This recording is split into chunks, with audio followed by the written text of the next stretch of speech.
한 절을 함께 한 목소리로 합독하겠습니다. 이에 예수께서 이르시되 무서워하지 말라. 가서 내 형제들에게 갈릴리로 가라 하라. 거기서 나를 보리라 하시니라. 아멘. 갈릴리로 가라. 오늘 제목의 말씀이 갈릴리로 가라는 말씀입니다. 예수님이 죽으신 후에 예수님 제자들과 예수님을 사랑했던 수많은 무리들이 얼마나 낙심했을까요? 자기의 스승이었고 구주였고 또 메시아로 알고 있었던 그가 십자가의 처참한 모습으로 죽었습니다.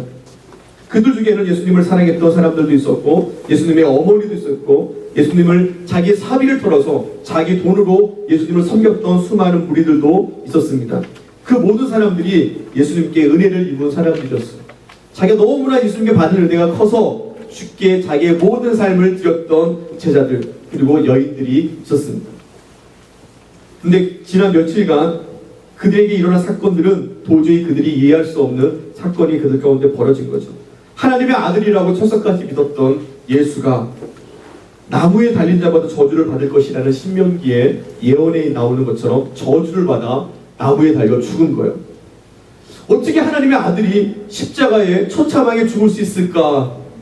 아마 그들의 마음 가운데는 더 이상 예수가 메시아라는 것, 예수가 하나님의 아들이라는 것이 그들은 믿어지지가 않았을 겁니다. 차라리 꿈이었으면 좋았을 텐데, 여러분 우리가 살다 보면 차라리 꿈이었으면 좋았을 텐데 하는 생각이 들죠. 아주 어려운 일이 생기면 야 이거 꿈이었으면 좋겠다. 근데 그런 꿈이었으면 좋았을 그 일이 오늘 그들 가운데 벌어진 거예요. 예수님이 죽었습니다. 그동안 예수님께 수차례 거쳐서 자신이 죽을 것과 죽은 후에 살아날 것이라는 것에 대해서 알려주셨는데 아무도 그들이 그 말을 믿지 않았어요. 예수님이 다시 살 것이다 라고 수없이 얘기해 주셨는데도 아무도 안 믿었습니다. 아무도 안 믿는 게 더 신기한 거죠. 어떻게 안 믿을 수 있을까요?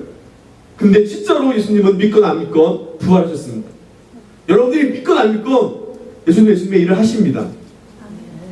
성경에 나타난 예수님의 제자들이나 예수님을 사랑했던 그 여인들이나 누구도 보면 예수님의 부활을 기대했던 사람은 아무도 없었던 것 같아요. 오늘 새벽에 우리 연합예배 때 말씀 전한 목사님이 요한은 부활의 신을 갖고 있었다고 얘기하지만 그거는 본인이 그랬을 것이다 라고 추측하시는 것 같아요. 왜냐하면 성경에는 그렇게 얘기하진 않거든요.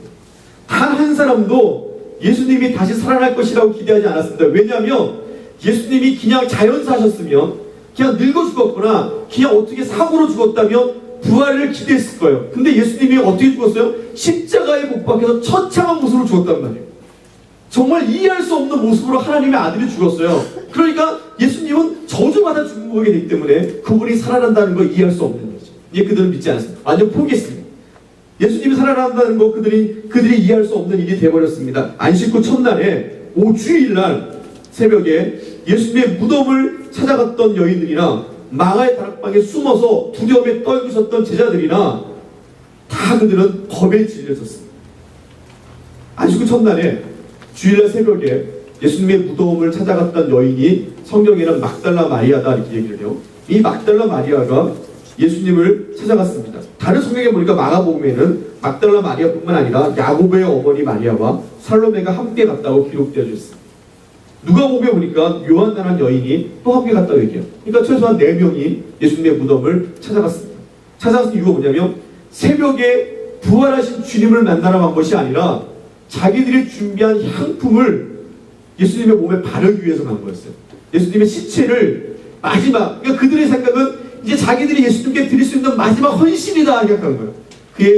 그의 죽으신 시체에 향품을 바르기 위해서 같이 이제 찾아간 거죠. 얼마나 참담했겠습니까? 얼마나 그 발걸음이 무거웠겠습니까? 막상 무덤에 도착해 보니까 더 근심할 일이 생겨버린 거예요. 예수님이 없어져 버렸어요.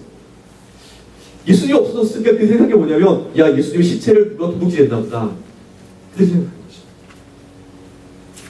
막달라 마리아는 예수님의 시체가 없어진 것을 보고 제자들에게 뛰어가서 전합니다. 사람들이 주님을 무덤에서 가져다가 어디에 두었는지 우리가 알지 못하겠습니다. 사람들이 예수님의 시체를 어디 갖다 둔 것 같은데 우리는 모르겠습니다. 혹시 아십니까? 하고 물어보는 거예요. 예수님의 무덤에 제자들이 뛰어 올라갑니다. 아마 베드로와 요한이 뛰어 올라갔던 것 같아요. 그들이 예수님이 그들도 뛰어가면서도 예수님이 부활했을 것이라는 걸 전혀 기대하지 못했어요. 그냥 뛰어간 거예요. 어떻게 됐나 보려고 확인하러 간 거예요. 성경이 이렇게 말씀하십니다. 그들은 성경에 그가 죽은 자 가운데서 다시 살아나리라 하신 말씀을 아직 알지 못하더라. 그들은 잘 몰랐어요. 이해 못했어요. 주님이 부활하실 것이라는 것을 들었긴 들었는데 믿어지지 않았어요. 기억하지 못했습니다. 빈 무덤을 보고 예수님의 부활을 알아차리지 못했습니다. 예수님 죽으신 것만도 슬픈데 이제 그 시체마저 없어져 버렸어요. 그랬더니 이 빈 무덤 앞에서 막달라 마리아는 무덤 밖에 서서 울었어요. 예수님은 죽은 것도 억울한데 그의 시체마저 없어진 걸 보고 엉엉 울었습니다. 밖에서도 울고 무덤 안을 차마 들어가지 못하고 무덤 밖에서 무덤 안을 쳐다보면서 엉엉 울었어요. 마리아 너무 슬펐습니다. 울음이 그치지 않았습니다. 여러분들은 무엇 때문에 울고 계십니까? 왜 슬프십니까? 광야에서 이스라엘 민족이 먹을 것이 없어서 그들은 울었습니다. 가로막힌 깊은 홍해 같은 문제 앞에서 혹시 울고 있지 않습니까? 내가 도저히 해결할 수 없는 그 문제 때문에 여러분들 울지 않습니까? 한나처럼 아들을 낳지 못해서 우는 사람도 있었습니다. 누군가 죽어서 울어할 때도 있고 어느 때는 자녀 때문에 울 때도 있습니다. 어떨 때는 남편 때문에 울 때도 있습니다. 어떨 때는 사랑하는 아내 때문에 울 때도 있습니다. 어떨 때는 알지 못하는 두려움 때문에 그렇게 울 때도 있습니다. 우리는 울릴 투성입니다. 제가 3주 동안 계속 우는 거에 대한 얘기들요. 저도 모르겠습니다. 혹시 여러분들 울고 싶은 분들이 계셔서 주님이 위로하시는지 모르겠습니다. 계속 3주를 계속 우는 거에 대한 얘기를 제가 드린 것 같습니다. 여러분들, 가장 사랑했던 예수님이 죽었습니다. 이 여인이 어찌 울지 않을 수 있겠습니까? 찬송가 486장에 이렇게 말씀하십니다. 이 세상에 근심된 일이 많고 참 평안을 몰라. 이 세상에 공고한 일이 많고 참 쉬는 날 없었구나. 이 세상에 죄악된 일이 많고 참 죽을 일 쌓였구나. 그래서 우는 겁니다. 우리는 이 세상에 살아가는 모든 날 동안에 근심된 일이 많고 공고한 일이 많고 죄악된 일 투성이어서 우리는 울 수밖에 없습니다. 이 땅에 살아가는 모든 날 동안에 우리는 울릴 투성입니다. 자녀 때문에 울어야 됩니다. 남편 때문에 울어야 되고 아내 때문에 울어야 되고 돈 때문에 울어야 되고 안 되는 일 때문에 우리는 울어야 된다. 학생들은 공부가 되지 않아서 울어야 돼요. 내가 왜 F를 맞아야 되는지에 대해서 울어야 돼요. 우리는 울릴 투성입니다. 소리 내고 울고 어떤 때는 소리 내지 못해서 혼자 꿍꿍 앓면서 울어야 되고 울다 지쳐까지 울 때도 있습니다. 울어도 답답한 게 우리의 인생입니다. 전도서 2장 23절에 보니까 일평생 근심하며 수고하는 것이 슬픔뿐이라 그의 마음이 밤에도 쉬지 못하니 이것이 헛되도다. 이 모든 세상이 슬픔뿐이다. 이 모든 세상이 울릴 뿐이다. 예수님을 잃어버려서 울고 있는 마리아에게 이 부활하신 예수님이 찾아오시죠. 그리고 말씀하십니다. 요한복음 20장 15절에 여자여 어찌하여 울고 있느냐. 여자여 어찌하여 울고 있느냐 이렇게 물어요. 마리아가 지금 우는 이유가 뭐예요? 마리아가 지금 우는 이유는 사랑하는 예수님이 죽었기 때문에 우는 거예요. 이제 사랑하는 예수님이 살아났기 때문에 마리아는 울 필요가 없습니다. 마리아는 울 필요 없어요. 부활하신 예수님을 만나면, 살아계신 예수님을 만나면 더 이상 마리아는 울 필요가 없습니다. 예수님이 살아나셨는데 왜 웁니까? 사랑하는 성도 여러분, 여러분들은 왜 우십니까? 예수님이 죽어서 그분이 아무런 힘이 없기 때문에 지금 울고 있지 않습니까? 예수님이 무덤에 머물러서 신체로 있기 때문에 울지 않습니까? 예수님이 죽으셔서 여러분과 상관없는 자가 되셨기 때문에 울고 계시지 않습니까? 우리 예수님은 부활하신 주님이십니다. 우리 부활하신 주님은 세상 끝날까지 우리와 함께하기로 약속한 줄 믿습니다. 내 가족은 우리와 나와 함께 영원히 하지 못해요. 언제가 먼저 가겠죠. 그러나 우리 주님은 세상 끝날까지, 이 부활하신 주님이 세상 끝날까지 저와 여러분들과 함께하기로. 이 함께한다는 그냥 함께하는 게 아니에요. 내 안에 계셔서, 내 안에 계셔서 나와 함께하신다는 거죠. 내가 슬플 때 함께하시고, 내가 힘들 때 위로하시고, 내가 연약할 때 힘을 주신다는 거예요. 예수님은 우리를 향해 수고하고 무거운 짐진 자들아 다 내게로 오라 내가 너희를 쉬게 하리라고 약속해 주셨습니다. 문제는 예수님이 부활하신 것을 우리가 믿지 못하기 때문에 울고 있어요. 여러분들이 예수님이 살아계신 걸 못 믿기 때문에 지금도 여러분도 울고 있습니다. 예수님이 부활하신 것을 믿는다면 이 여인이 제자들이 예수님의 부활을 믿었다면 예수님의 빈 무덤은 슬픔이 아니라 기쁨이었을 겁니다. 그 무덤을 보고 기뻐 뛰며 감사하며 찬양하고 감격했을 겁니다. 정말 예수님이 말씀하신 대로 그가 부활했구나 기뻤을 겁니다. 근데 그들은 기쁘지 않았어요. 왜요? 믿음의 문제예요. 이건 믿음의 문제입니다. 시편 30편 11절에 주께서 나의 슬픔을 변하여 내게 춤이 되게 하시며 나의 베옷을 벗기고 기쁨으로 띠를 띄우셨나이다. 우리 부활의 주님께서 나의 슬픔을 변하여 기쁨이 되게 하시고 그 슬픔 때문에 슬픈 것이 아니라 그 슬픔 때문에 기뻐하며 춤을 추게 하실 줄 믿습니다. 이게 부활하신 주님의 역사입니다.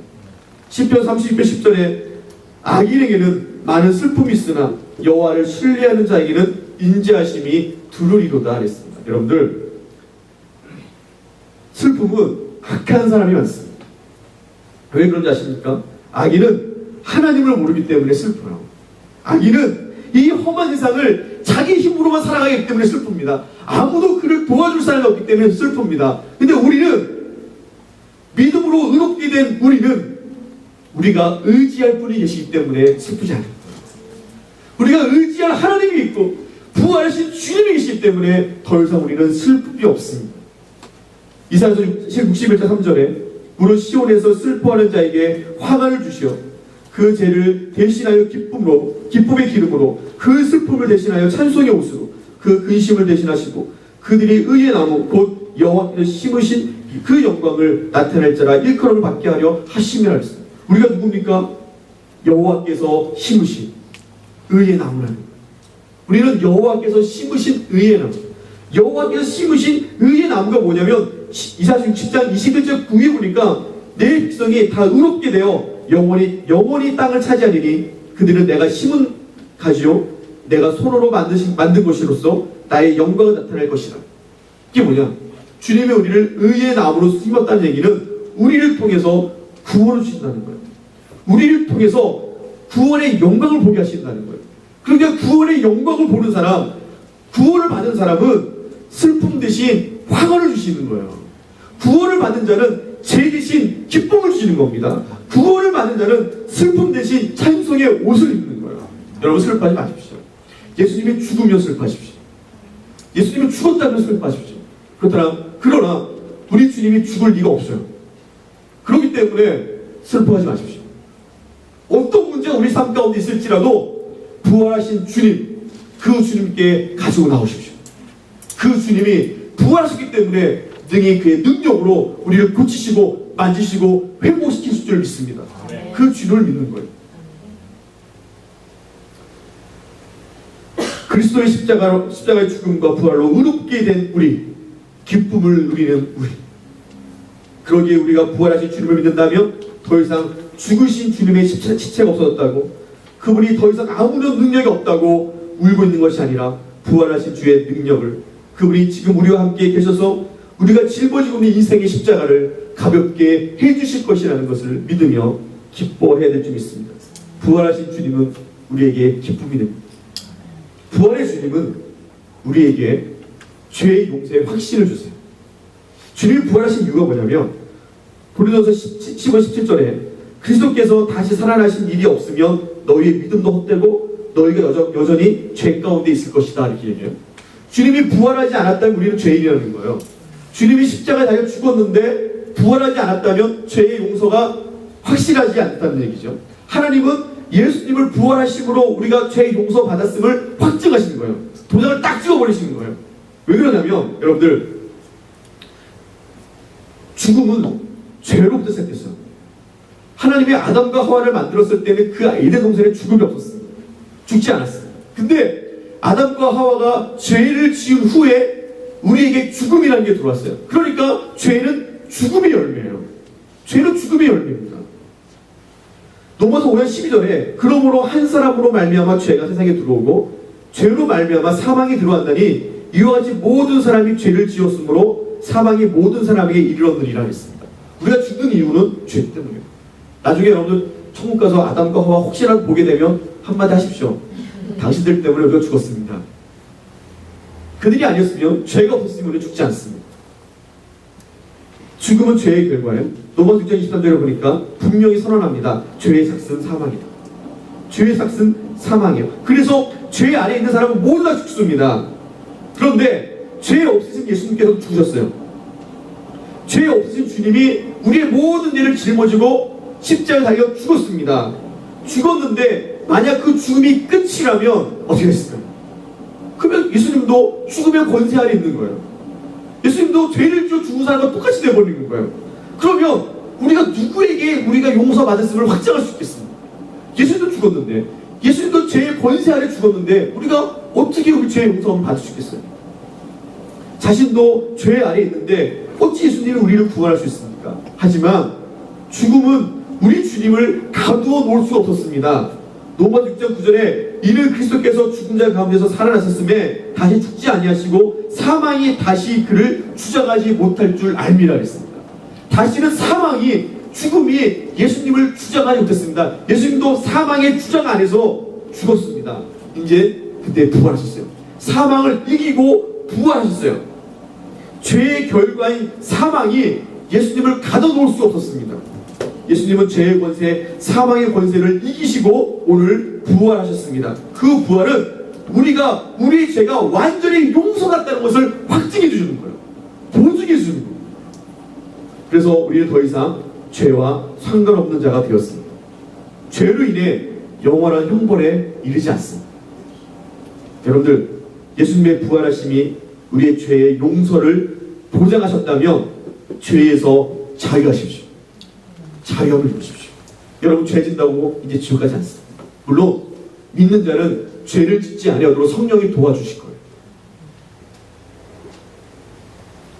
아직 죄의 문제를 고통하고 있다면 예수님의 부활을 경험하지 못했기 때문에 그렇습니다. 정말 우리를 위해 십자가에 죽으신 주님이 부활하신 그 부활을 믿는다면 우리 죄는 이미 사여질 것입니다.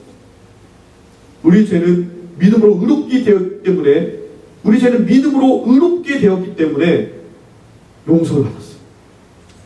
이후에는 성령께서 우리를 도우셔서 우리는 그리스도를 닮은 자로 이 땅에 거룩하고 의롭게 살아가게 하실 줄 믿습니다. 그게 주님의 목적이지. 죄 때문에 고통당하는 것이 아니라 내가 너를 위해서 십자가에 지고 죽었고 그것을 보존하기 위해서 부활하였기 때문에 너는 이제 성령을 받아라. 그 성령 안에 살아라. 여러분들, 지옥에 가게 될까 봐 두려워하지 마십시오. 부활하신 주님은 우리를 지옥에 가게 하지 않습니다. 오늘 제가 설교를 준비하면서 이 부활이 기록되어 있는 성경들을 쭉 살펴보다가 특이한 점을 하나 발견했어요. 그게 뭐냐면 이 부활의 사건이 갈릴리라는 지명에 연관이 되었다는 거예요. 계속 갈릴리를 얘기해요. 오늘 우리가 읽은 말씀 그 위에 보면 그렇게 말씀하십니다. 예수님이 마지막 만찬을 마치신 후에 제자들에게 자기가 잡혀 죽을 것을 얘기를 하죠. 그러면서 그들에게 이렇게 얘기합니다. 오늘 밤에 너희가 다 나를 버릴 것이다. 기록된 바 내가 목자를 치리니 양떼가 흩어지리라 하였느니라. 그러나 내가 살아난 후에, 바로 얼마 전인 3일 전에 얘기해요. 부활하기 전에 내가 살아난 후에 너희보다 먼저 갈릴리로 갈 것이다. 이렇게 얘기를 해요. 예수님께서 부활하신 후에 갈릴리로 가시겠다는 거예요. 예수님의 부활도 이해하지 못한 그들이 예수님이 부활하신 후에 갈릴리로 먼저 가겠다는 말씀을 기억이나 하고 있었겠습니까? 제가 이곳에 오니까, 이민에 오니까 우리 아이들이 그때 쪽지 하나 갖고 왔는 게 뭐냐면 지진이 나면 가족이 어디서 만날까를 써가지고 그러는 거예요. 깜짝 놀랐어요. 무섭더라고. 말도 안 통하는데. 그래서 그냥 뭐라고 써가지고 갔어요. 그러니까 지진이 나면 부모는 일터에 가 있을 때고 아이는 학교에 있거나 어디 가 있겠죠. 그러니까 지진이 나면은 교통도 마비될 것이고 전기도 끊어지고 통신도 안 되니까 어디를 지정해놓고 거기서 모이자는 거예요. 이산가족이 만나자는 거죠. 그렇게 만나자는 거예요. 그 후에 오늘 예수님이 제자들에게 내가 부활한 뒤에 너희들이 방황하지 말고 내가 먼저 갈릴리로 가 있으니까 갈릴리로 와라 이거예요. 그걸 지정해놨어요. 갈릴리라는 곳이 부활한 후에 예수님을 만난 장소입니다. 근데 진짜 주님께서 부활하셨어요? 여인들과 제자들이 찾아온 예수님의 무덤은 막혔던 돌이 이미 굴러져 버렸고 예수님은 어디도 계시지 않았습니다. 이제 뭘 기억해야 됩니까? 아, 갈릴리로 가면 되는 거예요. 근데 아무도 그 갈릴리를 기억하지 못하는 거예요. 마태복음 28장 7절에 보니까, 오늘 말씀 보니까 천사들이 이 여인에게, 이 두려워 떨고 있는 여인들에게 이렇게 얘기합니다. 천사가 여자들에게 말하여 이르되 너희는 무서워하지 말라. 십자가에 못 박힌 예수를 너희에게 찾는 줄 내가 아노라. 그가 여기 계시지 않고 그가 말씀하신 대로 살아나셨느니라. 와서 그가 누웠던 곳을 보라. 또 빨리 가서 그의 제자들에게 이르되 그가 죽은 자 가운데서 살아나셨고 너희보다 먼저 어디로? 갈릴리로 가시나니 거기서 너희가 배우리라 하라. 이렇게 얘기해요. 이 얘기를 듣고 여인들이 두려움과 무서움과 그 기쁨으로 한 걸음에 제자들에게 막 뛰어갑니다. 여자 걸음이 얼마나 빨랐는지 모르겠지만 열심히 제자들을 향해 가요. 근데 가는 도중에 예수님을 만나요. 예수님을 갈릴리로 가겠다고 했는데 그 중간에 예수님이 계신 거예요. 28절 9절을 보십시오. 9절을 보니까 오늘 읽은 말씀이죠. 예수께서 그들을 만나 이르시되 평안하냐 하시니 여자들이 나아가 그 발을 붙잡고 경배하니. 얼마나 기뻐요. 죽은 예수님을 만났으니. 근데 예수님께서 그들을 별 얘기 안 하시고 또 반복해서 얘기를 하세요. 뭐라냐면 10절에 이에 예수 무서워하지 말라. 가서 내 형제들에게 갈릴리로 가라 하라. 거기서 나를 보리라. 예수님이 여인들을 위로해 줄 만도 한데 그런 얘기를 안 하시고 또 다시 리마인드 시켜주는 거예요. 천사가 바로 전에 했던 얘기를 혹시나 잊어버렸을까봐 다시 한번 얘기해줘요. 여인들이요. 뭐라고 얘기했는지 모르겠지만 마리아야. 누가 얘기했어? 내가 지금 갈릴리로 갈 테니까 너희가 가서 제자들에게 갈릴리로 빨리 와라고 얘기해줘라. 이렇게 얘기하는 거예요. 되게 중요한 거예요, 갈릴리가. 그렇죠? 예수님이 죽기 전에도 갈릴리로 와라. 부활하고 나서 천사들이 또 여인들에게 갈릴리로 와라. 오늘 예수님이 여자인 또 만나서 또 갈릴리로 와라 그러는 거예요. 근데 이 갈릴리가 왜 중요할까? 그 다음에 보니까 마가복음 16장 7절에 보니까 이 이야기가 구체적으로 기록되어 있어요. 천사가 여인에게 말합니다. 가서 그의 제자들과 베드로에게 이르기를 예수께서 너희보다 먼저 갈릴리로 가시나니 전에 너희에게 말씀하신 대로 너희가 거기서 배우리라. 이제 제자들뿐만 아니라 베드로라고 얘기를 해요. 제자들과 베드로를 빨리 갈릴리로 오게 해라. 전해줘라. 이렇게 얘기합니다. 오늘 제가 왜 이 갈릴리가 계속 반복되어 있는지에 대해서 말씀을 드리려고 해요. 지금 여러분들 갈릴리로 가야 될 사람들이 누굽니까? 여인들입니까? 제자들인 거예요. 여인들을 통해서 제자들에게 얘기를 하라 이거예요. 지금 예수님을 찾아서 갈릴리에서 주님을 만날 사람들이 제자들이에요.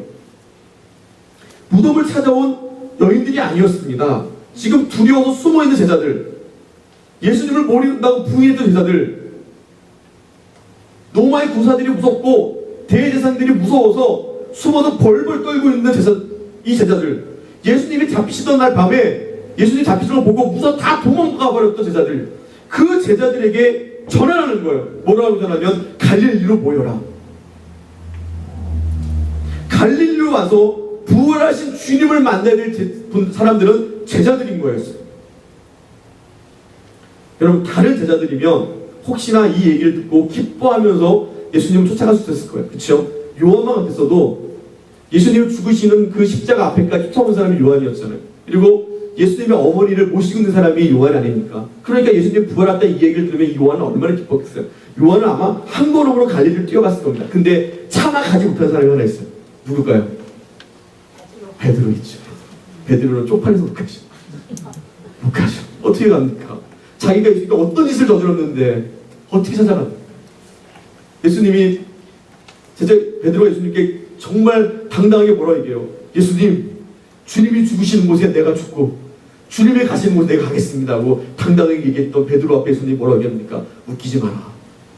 너가 나를 모른다고 다 물기 전에 3번 부인할 것이다. 그 얘기 들었을 때 베드로가 정말 열받았을 것 같아요. 자기 심정이 지금 얼마나 불붙어 있는데 예수님에 대한 사랑이 얼마나 가득한 나에게 내가 예수님을 부인한다고 믿지 않았겠죠. 예수님을 잡히시던 날 밤에 대제사장의 뜰에서 베드로는 예수님을 3번 부인. 그것도 부인한 것도 아니고 예수님을 저주하면서 부인해요. 예수님을 저주하고 부인하는 그 순간에 베드로의 눈이 예수님의 눈과 마주칩니다. 그런 황당한 느낌. 다 마주치는 그 순간에 베드로가 얼마나 가슴이 찢어졌겠어요. 그렇게 예수님을 사랑한 줄 알았는데 예수님을 모른다고 3번이나 이 어린아이, 이 어린 종 앞에서 예수님을 저주하고 부인했습니다. 얼마나 창피했겠습니까? 근데 예수님이 이 여인들에게 넌 가서 베드로에게 꼭 전해라. 제자들뿐만 아니라 베드로에게 꼭 전해라. 다른 제자들이 예수님의 부활이 기뻐서 갈릴리로 달려갈 때에 베드로는 차마 달려가지 못했어. 너무나 미안해서, 너무나 창피하고 너무나 부끄러워서 예수님이 가지 못했어. 근데 천사들이 여인에게 베드로를 데리고 와라. 베드로에게 꼭 전해주라. 지금 주님은 베드로의 마음을 알고 있습니다. 그가 스스로 얼마나 큰 죄책감 가운데 있는지, 얼마나 자기가 지은 죄 때문에 고통스러워하는지 아마 제가 보기에는 다른 유다처럼 용기에 있어도 몸에 죽었을 거예요. 베드로는 그런 용기도 없었던 거예요. 그런 베드로, 예수님을 위해 죽겠다고 얘기했던 그 베드로, 예수님이 죽으신 후에 무서워서 벌벌 떨고 있는 그 베드로, 그리고 그의 제자들에게 지금 갈릴리로 오라. 여러분들, 주님은 우리를 다 아십니다. 우리가 얼마나 큰 죄인인지도 아시고, 우리가 얼마나 부끄러워서 주님 앞에 낯을 들 수 없는 존재인지도 아십니다. 근데 주님이 오늘 우리로 하여금 오라고 그러십니다. 오늘 주님을 만나야 될 사람은 죄인입니다. 오늘 주님을 만날 사람들은 상처 입은 사람들, 오늘 주님을 만날 사람들은 두려움과 걱정과 근심 가운데 매여 있는 사람들이에요. 오늘 주님이 그런 자들을 오라 합니다. 갈릴리로 와라. 왜 하필 갈릴리일까요, 여러분? 제 생각으로는 갈릴리보다 빈 무덤에서 모인 것이 더 나을 뻔했어요. 얼마나 멋있습니까? 이 빈 무덤에 제자들이 다 모여서 파티를 하는 거죠. 야, 내가 살아났다. 응? 이것이 어딘 줄 아냐? 아니, 성지순례하는. 내가 여기 죽었잖아. 내가 여기 내 관이 둔 자리야, 여기가. 내가 여기서 부활했잖아. 이거 봐라. 내가 이거 수지 아니냐? 근데 예수님이 무덤에 모이자라고 얘기하지 않으셨어요. 골고다 언덕에 모였으면 얼마나 좋았을까요? 골고다 언덕에 그 십자가가 매달린 그 자리에 예수님이 다 모여라, 거기에 모이자. 여기서 내가 죽지 않았냐? 여기서 내가 비참하게 죽지 않았냐? 근데 내가 지금 부활하지 않았냐? 얼마나 자신감 있게 얘기할 수 있겠습니까? 근데 예수님께서 갈릴리로 오라고 그러는 거예요. 갈릴리. 예수님이 제자들을 처음 만났던 동네가 갈릴리. 예수님의 무수한 능력과 사역이 곳곳에 남아있던 곳이 갈릴리였습니다. 앞으로 제자들이 사역해야 될 동네가 갈릴리였습니다. 그들은 갈릴리에서 고기를 잡았습니다. 갈릴리는 그들의 삶이었습니다. 그들의 생활이었습니다. 그들의 삶의 터전이었습니다. 지금 부활하신 예수님께서 갈릴리에서 다시금 제자들을 부르신 이유는 그곳이 그들의 삶의 터전이었기 때문에 그래요. 우리가 주님을 만나야 될 곳은 기도원이 아닙니다.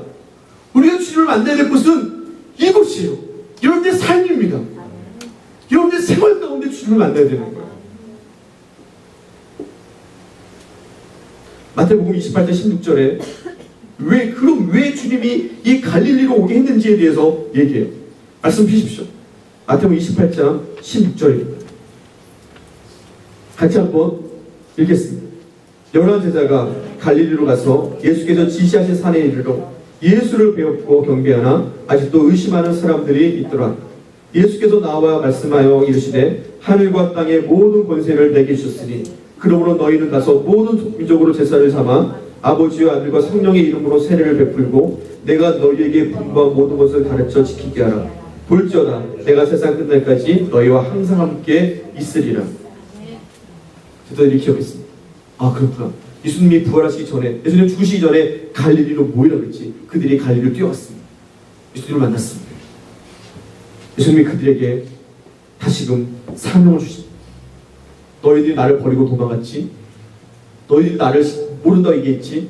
그게 문제가 아니라 그건 지나간 일. 다시금 너희를 내가 사용하기 원한다. 다시금 내가 너희를 축복하기 원한다. 너희를 들어서 내 제자 다시 삼기 원한다. 우리 같으면 발로 차버려도 시원찮은 사람들을 주께서 다시 부르시는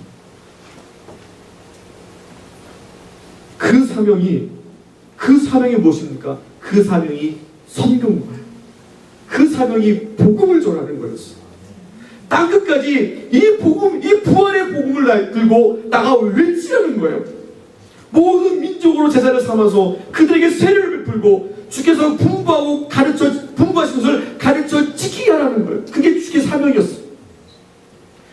갈릴리 3년 반 전에 이 갈릴리에서 예수님이 베드로를 처음 만나셨어요. 마태복음 4장 18절에 보니까 갈릴리 해변에 다니시다가 두 형제 곧 베드로라는 시몬과 그의 형제 안드레가 바다에 금을 던진 것을 보시고 그들에게 주님 그들은 어부라 말씀하시되 나를 따라오라 내가 너희를 사람을 낚는 어부가 되게 하리라. 3년 반 전에 주셨던 사명, 그들을 사람을 낚는 어부로 삼으셨습니다. 근데 지금까지 변변하게 사람을 낚는 어부가 되지 못했어요. 제대로 사명 한번 감당하지 못하다가 지금 예수님을 죽으니까 벌벌 떨고 있습니다. 예수님마저 부인하고 이제 다시 사람을 낚는 어부가 아니라 고기를 낚는 어부로 가서 살아야만 됐어요. 이제 다시 예수님의 제자라는 것이 그들의 굴레가 되어서 사람들의 조롱과 핍박을 받으면서 그렇게 두려움 떨며 그렇게 살아질 그들이었어요. 아마 그들은 평생 숨어 지낼 수밖에 없는 사람일지도 모릅니다. 근데 그 제자들을 다시 부르신 거예요. 갈릴리로 모여라. 내가 여기서 너희에게 사람을 낚는 어부가 되게 하지 않았느냐. 자신을 버리고 도망쳐버린 그들에게 세 번이나 부인하며 저주하고 떠나버린 베드로에게 다시 사명을 주시는 거예요. 우리 주님은 우리를 절대 버리지 않습니다. 내가 주님을 저주하고 버린다 할지라도 주님은 우리를 버리지 않습니다. 내가 주님을 부인해도 주님은 나를 부인하지 않습니다. 다시 우리를 일으켜서 하나님의 일을 맡기시는 거예요. 다 같이 가잖아요. 그 사명이 무엇입니까? 그 사명이 복음을 전하는 겁니다. 교회의 사명은 선교예요. 선교는 교회의 프로그램이 아닙니다. 교회의 프로그램 중에 일환이 선교가 아니에요. 선교는 교회의 본질입니다. 교회가 해야 될 것은 복음을 전하는 거예요. 우리 미주가랑교회가 지금 아이들을 가리키고 그들을 섬기는 거 선교입니다. 이게 아이들을 기쁨을 주는 게 아니에요. 이게 모두 교회 프로그램이 아닙니다. 선교기 때문에 하는 거예요. 하나님의 교회를 세우신 목적은 우리가 하나님의 일을 하려고 세운 게 아니라 하나님께서 하나님의 일을 하시기 위해서 우리를 세우신 거예요. 하나님이 하나님의 일을 하기 위해 세운 우리 교회가 해야 할 것이 선교입니다. 복음을 전하는 겁니다. 여러분들의 이웃에게, 여러분들의 가족에게 저 땅끝을 향해서 복음을 전해야 될 것이 우리가 해야 될 사명인 거예요. 그 일을 위해서 갈릴리로 모여라. 부활하신 주님은 우리의 삶 속에서 역사하셔야 됩니다. 그냥 이야기로만 듣는 예수님의 부활, 그거로는 안 됩니다. 예수님께서 갈릴리로 제자를 모이게 하신 것처럼 우리 역시 부활하신 주님을 우리의 삶 속에서 만나야 돼요. 우리 생활에서 만나야 됩니다. 그 속에서 기뻐하고 감격해야 됩니다. 부활하신 주님은 꿈속에서 만나는 주님이 아닙니다. 기도 가운데 만나는 주님이 아닙니다. 성령 속에서만 만나는 주님이 아닙니다. 부활하신 주님은 내 삶의 현장에서 만나고 내 삶의 현장에서 그분 때문에 기뻐하고 이곳에서 그분 때문에 즐거워하고 그분 때문에 감격하고 그분 때문에 변화되어야 될 줄 믿습니다. 멀리 계신 부활이 아니라 오늘 이 순간에 저와 여러분들에서 살아계신 주님의 부활이 있기를 간절히 소망합니다. 그 부활의 주님이 지금 이 순간에 여러분들의 삶을 바꾸시기를 간절히 소망합니다.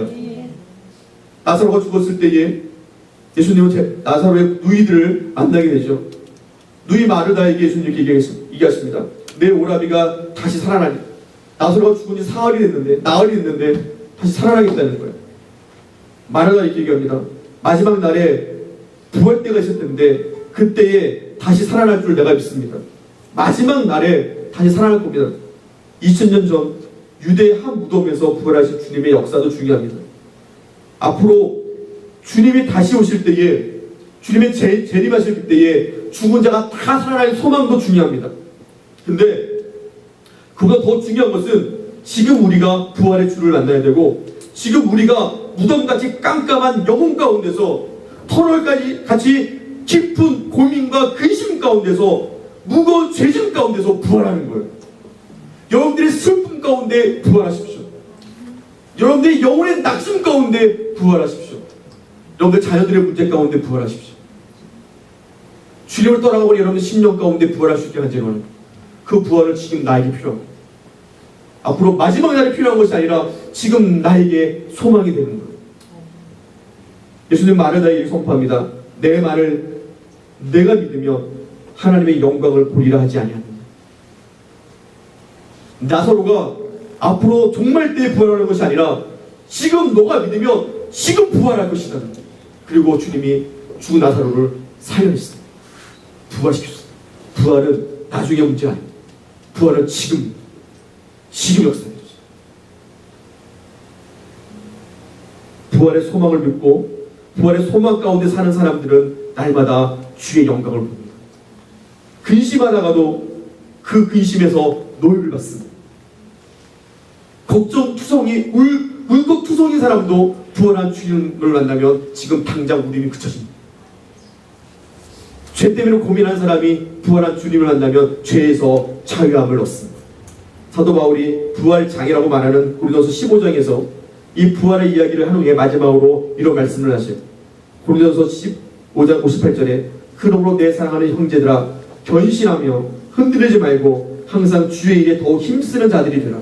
이는 내가 너희 수고가 주 안에서 헛되지 않은 줄 압니다.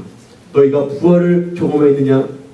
지금부터 주의 일에 더욱 힘쓰라. 지금부터 이 순간부터 주의 일에 더욱 힘쓰는 자가 되라. 부활은 지금부터 우리에게 역사되어집니다. 여러분들 부활의 주를 만나고 경험한 사람들은 항상 주의 일에 더욱 힘쓰는 자들이 되어집니다.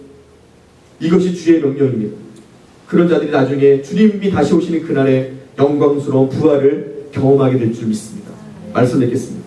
부활하신 주를 만나면 슬픔이 기쁨으로 변하게 됩니다. 부활하신 주를 만나면 죄의 용서함에 확신 가운데 감격하게 됩니다. 부활하신 주를 만나면 주의 복음을 위해 살게 됩니다. 예수님이 갈릴리로 그들을 부르셨습니다. 오늘 주님이 갈릴리 같은 이곳으로 우리를 부르셨습니다. 부활하신 주님을 만나러 다시금 회복되라고 우리를 불러주셨습니다.